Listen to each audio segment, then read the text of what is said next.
Episode 1 late again. शहर की सबसे ऊंची इमारतों में से एक रायचंद इंटरप्राइजेज, जहां काम की रफ्तार उतनी तेज है जितनी दिलों की धड़कन, और जहां बैठता है वो आदमी जिसकी आंखों में रहस्य है और दिल में आग, Aarav Raichand. Scene 1 office lobby. सुबह सुबह के 9:37 भागती दौड़ती एक लड़की, उलझे बाल, हाथ में फाइल्स और चेहरे पर डर। ये है मेहर शर्मा। पहली नौकरी का पहला दिन, और वो लेट है। लेकिन ये बस एक लेट नहीं, ये उसके और आरव रायचंद के किस्मत का पहला टकराव है। था मेहर हौंफती डोई खुद से, हे भगवान, ये मेरी लाइफ की सबसे बड़ी गलती तो नहीं बनने वाली। वो लिफ्ट में घुसती है, फाइल्स गिरती हैं। तभी एक हाथ फाइल उठाता है। कबीर शरारती मुस्कान के साथ, तुम्हारा ड्रामा देख के लगा कोई सीरियल शुरू हो गया है। मेहर शर्माते डे, सॉरी आप। कबीर रायचंद, तुम्हारे बॉस का कजिन, और शायद तुम्हारा होने वाला सिरदर्द। Scene 2 C0 office. सुबह के 9:45, कमरे में एक अजीब सी ठंडक है, जैसे हर दीवार गवाही दे रही हो कि यहाँ कोई और दुनिया पलती है। सामने खड़ा है वो शख्स जिसके नाम से दुश्मन कांपते हैं, आरव रायचंद। आरव, बिना देखे 9:45। मिस शर्म, ये ऑफिस है, कॉलेज नहीं। मेहर धीरे से, माफ कीजिए सर। लिफ्ट। आरव कट करते हुए, बहाने मत बनाओ, यहां सिर्फ नतीजे चलते हैं। एक हफ्ता है तुम्हारे पास खुद को साबित करने के लिए, वरना बाहर का रास्ता खुला है। और तभी पहली बार उनके बीच नजरें टकराती हैं। एक पल को जैसे वक्त थम जाता है। वो उसकी मासूम आंखों में कुछ देखता है, जिद, हिम्मत और एक चुप सा वूफान। मेहर धीरे से, ठीक है सर, मैं साबित करूंगी। और वह देखते हैं। Scene 2 board room presentation meeting. Board room में सभी बैठे, हम आर सामने बैठा है एक स्पेशन झंडे, लेकिन नजरे मेहर पर। छारा, मिस शर्मा, आपके पास 5 मिनट हैं अपनी रिपोर्ट देने द। ले, अगर ये 5 मिनट भी वेट हुए, मेहर साहस बटोरते हुए, तो आप मुझे निकाल देंगे। मुझे मालूम है सर। कमरे में सन्नाटा। फिर हल्की मुस्कान आरव के होठों पर आती है, एकदम हल्की, पतली बार। मेहर ने कुछ तोड़ दिया था आरव रायचंद का कटोल, और उसकी आंखों में पहली बार आग नहीं, इल्की सी गमी थी। सीनअप बिल्डिंग की बाहर पार्किंग। दोपहर, काला SUV रुकता है। 2 संदिग्ध आदमी बाहर आते हैं, कान में बायलेस। एक आदमी बुदबुदाता है, गुण, टारगेट अंदर है। मेहर शर्मा, गुनाह प्रश्नवाचक चिन्ह है, बॉस ने कहा है। डराना है, मारना नहीं। अभी मेहर को नहीं पता कि उसका नाम अब एक माफिया लिस्ट में आ चुका है। और आरव वो बस बिजनेसमैन नहीं, शेर है। अपने इलाके में कोई तरह बर्दाश्त नहीं करता। सीन 4 आरव का पर्सनल ऑफिस। शाम, अकेला बैठा अंधेरे कमरे में, पीछे शहर की रोशनी। हाथ में मेहर व की रिपोर्ट पर नजरें की, और काव मन में, तुगहारी आंखों में जो जिद है। मेहर, वो मुझे खतरनाक लगती है, और खतरनाक चीज या तो मेरी होती है या खत्म, और यहीं से शुरू होती है आरव रायचंद की पॉजेसिव दुनिया, जहां जिसे वो डूता डॉट है, उसे कोई और छू नहीं सकता। एपिसोड 2 कॉफी, कॉनेस और कायम। कभी कभी हम जिन ठहरों से भागते, किस्मत हमें उन्हीं के सामने खड़ा कर देती है। मेहर शर्मा ने सिर्फ एक जॉब ज्वाइन की थी, लेकिन उसे नहीं पता था कि वो एक ऐसे खेल में एकदम रख चुकी है जहां दार भी होगा और खतरा भी। 10 बजे सुबह, ऑफिस की रौनक, स्टाफ तेजी से काम कर रहे हैं। कॉफी मशीन की आवाज, फाइल्स पलटने की धीमी ध्वनि।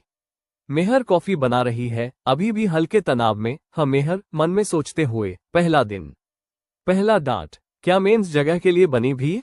तभी कबीर पीछे से आता है, अचानक बोलता है, 3 कबीरा, तुम्हें देखकर लगता है तुम्हारी कॉफी में भी पुला हुआ है।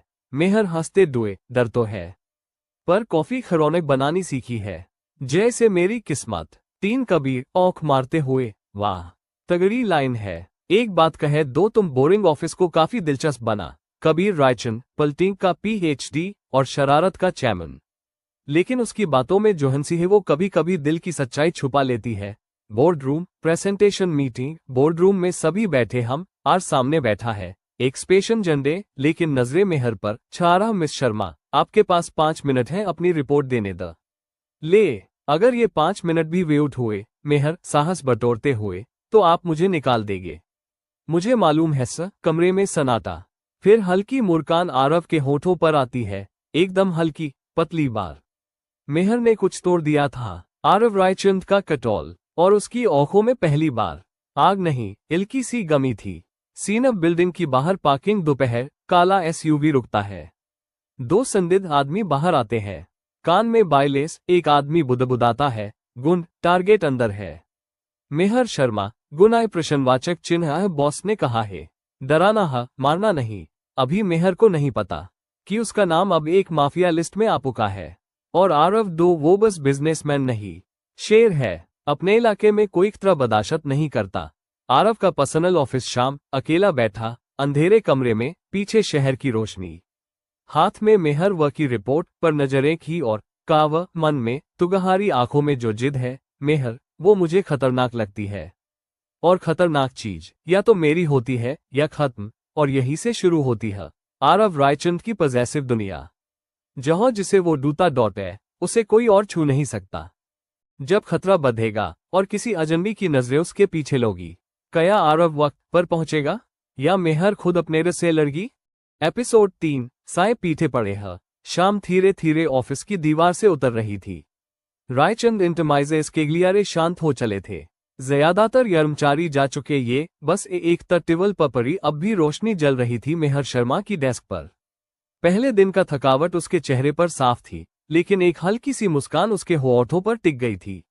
बॉस ने डांटा तो था, मगर उसकी रिपोर्ट पर कोई सवाल नहीं उठाया। यह अपने आप में एक जंग जीतने जैसा था। वो अपनी फाइल समेट रही थी कि तभी उसका फोन वाइब्रेट हुआ। एक अनजान नंबर से आया था। संदेश खुला, तूज हो है, हम देख रहे हैं। यच नहीं पाएगी। कुछ पल तक उसकी उंगलियां कौपती रही। हल्की सी ठंडी हवा चल पड़ी और उसके रोंगटे खड़े हो गए। उसने चारों तरफ देखा, कोई नहीं था। सीने में धड़कनों की रफ्तार बढ़ती गई। गला सूखने लगा। किसने भेजा ये? क्यों? उसने डर को निगलते हुए फोन बंद किया और बैग कंचे पर टोक लिया। ऑफिस से बाहर निकलते वक्त उसके कदम तेज हो गए थे। अंचे गलियारे, खाली कॉरिडोर और बाहर अंचेरा, सब जैसे उसकी बेचैनी बढ़ा रहे थे। लेकिन वो नहीं जानती थी कि ठीक सामने एक काली एसयूवी उसकी गति के साथ साथ धीमी रफ्तार में चल रही थी। चौड़े से ही बाहरत निकली एक बाइक उसके सामने आकर रुकी। कबीर, वो चौंक गई। कबीर ने हेलमेट उतारा और वही शरारती मुस्कान उसके चेहरे पर लौट आई। इतना डर क्यों रही हो?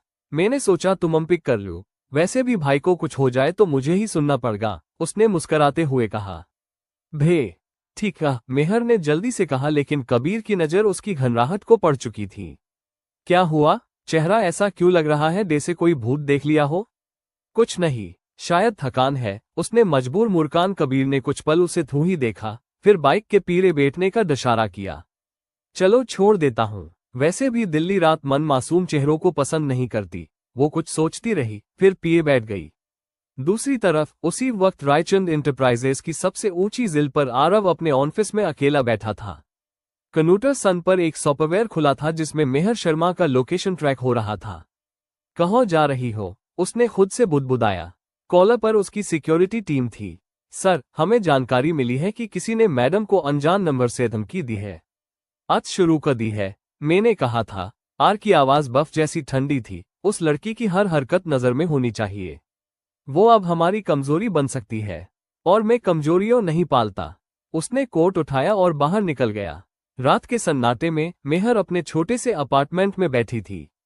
बत्ती बुझी गई थी। खिड़की से बाहर अंधेरे में सड़क की लाइट औंक रही थी। उसका मोबाइल फिर से वाइब्रेट हुआ। फोन बजा, फिर वही अनजान नंबर। उड़ते हुए उसने उठाया। दूसरी तरफ एक भारी सा आवाज थी। हमें सब पता है भिष्मा, तुम जिस आदमी के लिए क्या कर रही हो, वो शैतान है। सो उससे दूर चली जाओ, वरना तुम्हें निगल जाएगा। Call cut. एक झटका उसके सीने में लगा। अब वो सिर्फ किसी अजनबी के लिए सेक्रेटरी नहीं थी, अब वो एक ऐसे खेल का उदाहरण सा बन चुकी थी जहां प्यार, पागलपन और मौत की लकीरें बहुत पतली थीं।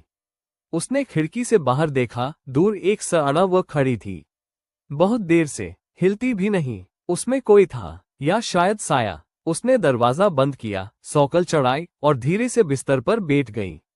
पर उसे नींद नहीं आई।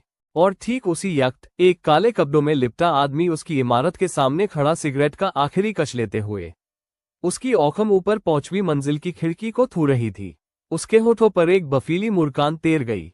अब तू बन हिम पाएगी, जारी सेक्रेटरी, वो बुदबुदाए। अमी तो कहानी शुरू हुई है, ग्रेटर देन आगे क्या होगा? क्या आख सच में मेहर की हिफाजत करेगा, या उसका जैसिव नेचर सब कुछ तबाह कर देगा? एपिसोड 4 पहला बार। मर दरवाज पर। ड्रेली की सुबह हमेशा शोर में ड्वी होती है, लेकिन उस सुबह मेहर शर्म के पर में एक अलग ही सन्नाटा पसरा था।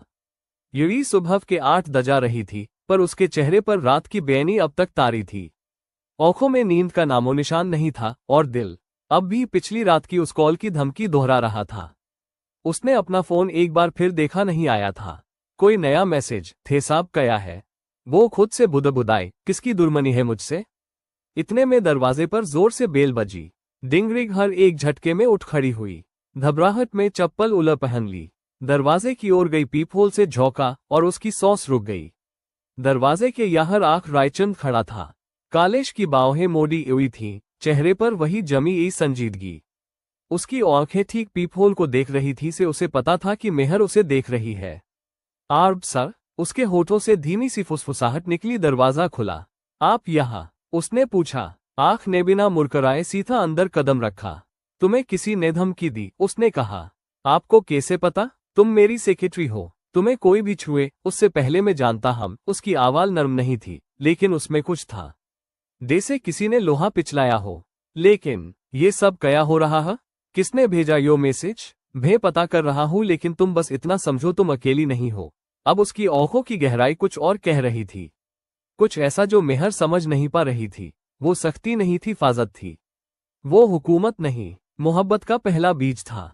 मेन ठीक है, मुझे ऐसे डर के साथ जीना नहीं आता, मेहर ने धीमी पर दर्द आवाज में कहा। आंख एक पल को उसकी तरफ देखता रहा।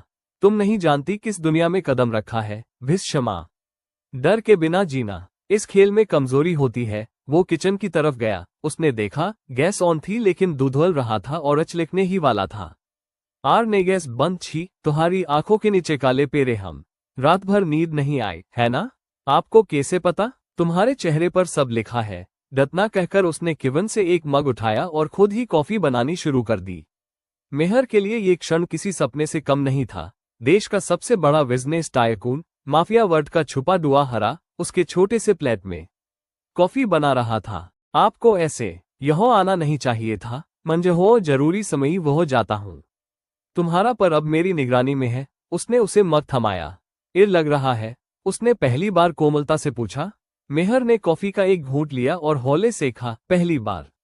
किसी के आने से डर कम लगा है। आंख कुछ पल चुप रहा, फिर बोला, डर से बचने का एक ही तरीका है, या तो भाग लो या उसके साथ चलो जो उससे बड़ा है। और आप? भंड से बड़ा हूं। दोनों के बीच खामोशी पसरी थी, लेकिन वो सन्नाटा भारी नहीं था। वो भरा हुआ था अनकही बातों से, नर्म होती सीमाओं से। दूसरी ओर शहर के एक कोने में एक सीक्रेट लोकेशन पर एक नकाबपोश आदमी लैपटॉप पर सीसीटीवी फीड देख रहा था। आरव रायचंद बहुत जल्दी तुझ तक पहुंचना लोगा, वह बोला। उसके पीछे दीवार पर तस्वीरें थी, कुछ खून से सने कागज। मेहर की, आरव की और येलेट की। तेरी सबसे बड़ी कमजोरी बंदूकी है। अब खेल शुरू होगा। वापस मेहर के फ्लैट में आंख ने जाते जाते दरवाजे के पास एक छोटा सा ब्लैक डिवाइस रखा। ए पैनिक सेंसर। बस दबा देना, मैं आ जाऊंगा। आप अकेले आ जाएंगे? तुम्हारे लिए हो। उसने पहली बार हल्के से मुस्कुराने की कोशिश की और उसके जाने के बाद जब मेहर ने दरवाजा बंद किया, यूं मुस्कान देर तक उसके चेहरे पर टिकी रही। रात को सोते वक्त मेहर ने फिर से उस डिवाइस को देखा। क्या वाकई कोई है जो मेरे लिए आएगा? और शायद पहली बार। उसे जवाब का डर नहीं लगा। एपिसोड 5 तेरा हाथ थामा। मौत से पहले सुबह का सरज धीमे धीमे ऑफिस टावर की कांच की खिड़कियों से झांक रहा था, लेकिन रायचंद इंटरप्राइजेज के अंदर एक तूफान दबे पांव दस्तक दे रहा था। मेहर शर्मा अब दूसरी सुबह ऑफिस पहुंची थी। आंखों के चे हल्की थकावट, लेकिन चेहरे पर सुकून। शायद इसलिए किरण की किसी नेखा था। डर से बढ़ रहा हूं मैं। वो काम में जुट गई, लेकिन हर बार नजरें अनजाने से डर के छेद दौड़ जाती। क्या आज फिर कोई डुबकर देख रहा? कोई साया, कोई अजनबी? तभी दरवाजा खुला और आंख रायचंद अंदर आया। काली शर्ट, स्लिम कट ब्लेजर और वही नजरें जो सीधे दिल में उतरती थीं। सब खड़े हो गए, लेकिन उसकी नजर सिर्फ एक पर टिकी थी। मेहर, मेरे ऑफिस में आओ, उसने कहा। उसकी आवाज सख्त नहीं थी, लेकिन आदेश जैसा असर रखती थी। आखिफ का केबिन कुछ ही देर बाद मेहर उसके सामने बैठी थी, पर उसकी नजरें नीवे झुकी थी। कल रात ठीक से नींद आए? उसने पूछा। थोड़ी, उसने हल्का सिर हिलाया। पैनिक सेंसर यूज नहीं किया। अच्छा है। पर आज से तुम्हारी हर हरकत पर मेरी सिक्योरिटी टीम रहेगी। किसी को शक न हो, इसलिए उन्हें तुम्हारी टीम में डेस्क असिस्टेंट बनाकर रखा जाएगा। ये सब जरूरी है? मेहर ने धीमी आवाज में पूछा। आखिफ झुका। उसकी उंगलियों टेबल पर नरम दस्तक देने लगी। तुम्हें नहीं पता किससे पनाह लिया है मैंने, और अब तुम मेरी टीम का हिस्सा नहीं। मेरी कमजोरी दन चुकी हो, और अगर मैं इस सब से हट जाऊं। उसकी आवाज कौप रही थी, आंख का चेहरा सख्त हो गया। तब तुम अकेली रह जाओगी, और वो लोग जो तुम्हें देख रहे हैं तुम्हें नहीं छोड़ेंगे। उसी वक्त बिल्डिंग की एक और मंजिल पर एक सफाईकर्मी की यूनिफॉर्म में एक आदमी ऑफिस की कॉरिडोर में घूम रहा था। उसकी जेब में बलेट, जहर और एक मैप था, उस मंजिल का जहां मेहर बैठती थी। वो रुककर एक टेबल के पास बैठा। उसने जेब से एक छोटा केट निकाला और उसे कॉफी मशीन के अंदर छुप दिया। उसकी आंखों में कोई इंसानियत नहीं थी, बस आदेश थे। रायचंद को तो हम ढूंढ नहीं सके। अब उसकी लड़की को देखो। दोपहर 2 बजे टीम मीटिंग चल रही थी। कबीर, मेहर और कुछ अन्य लोग एक रूम में बैठे थे। काफी स्ट्रेस है सब पे आजकल, कबीर ने हंसी में बात काटते हुए कहा। तुम्हें तो डे से कोई फर्क ही नहीं पड़ता, मेहर ने पलटकर जवाब दिया। क्योंकि मुझे पता है कि तुमसे जो भी पंगा लेगा भाई उसे जिंदा नहीं छोड़ने। उसने औंख मारी। आरव तभी पियोन ने आकर सबके लिए कॉफी ट्रेर की। कॉफी का पहला सिप सबने लिया, और कुछ ही सेकंड बाद एक असिस्टेंट की आंखें चढ़ गई। वो गिर पड़ी। एक और लड़के को उल्टियां शुरू हो गई। चीख मच गई। Ambulance call someone. किसी ने कुछ मिलाया है, कोई चिल्लाया। औरत भी। आखिर राइचर अंदर घुसा, कॉरिडोर को चीरता हुआ। उसकी नजरन तुरंत मेहर पर गई। वो होश में थी, लेकिन के मारे कौप रही। तुमने कॉफी पी? उसने सीए पूछा। नहीं, उसने कांपती आवाज में कहा। बस हाथ में लिया था। आरव दौड़ा। उसने उसका हाथ पकड़ा और तेजी से मीटिंग रूम से बाहर ले गया। पीछे सिक्योरिटी उसका पीछा करने लगी। सब लोग शौक में कार में बैठते वक्त ये सब क्या था? मेहर आवाज फट चुकी थी। आरव ने कार के अंदर से फोन निकाला। Check CCTV. कॉफी मशीन में किसने कुछ डाला? उसने आदेश दिया। फिर उसने मेहर की तरफ देखा। मैंने कहा था ना, अब तुम निशाने पर हो, तो आप मुझे क्यों दबा रहे हैश? उसके आंखों में आंसू थे। आरव चुप रहा। फिर उसने उसका हाथ अपने हाथ में लिया। क्योंकि मैं किसी को रख होने के डर से पहली बार डर रहा हूं, और तुम्हें खोना मुझसे नहीं होगा। उस दिन पहली बार मेहर ने महसूस किया, डर से लड़ने के नए साहस खुद नहीं आता। कोई साथ खड़ा हो तो डर भाग जाता है। और पहली बार उसने आरव का हाथ नहीं छोड़ा, क्योंकि उस हाथ में भरोसा था, और शायद इश्क भी।